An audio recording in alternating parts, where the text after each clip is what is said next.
In this tutorial, I am going to show you why your Tailwind CSS Intellisense or Autocomplete does not work, and afterwards, how you can fix it easily in just one step. So there are two main reasons why it's not working. First, tailwind.config file is not created, and second, extension not installed properly.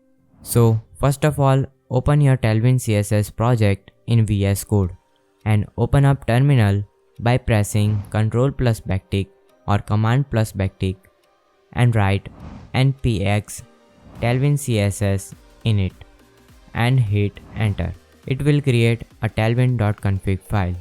Now open your HTML file and it works.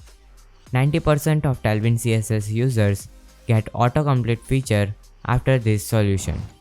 If this solution doesn't work, now we will reinstall Tailwind CSS Intellisense. So go to the extensions panel over here and write Tailwind CSS Intellisense. Install this extension by clicking on this install button. And if you have already installed it, then uninstall it and then install it again. Now you can get autocomplete feature for your Tailwind project. I hope these solutions are working for you to get autocomplete feature. And make sure to like and subscribe, it always helps to grow this YouTube channel. And I am going to see you guys in the next one.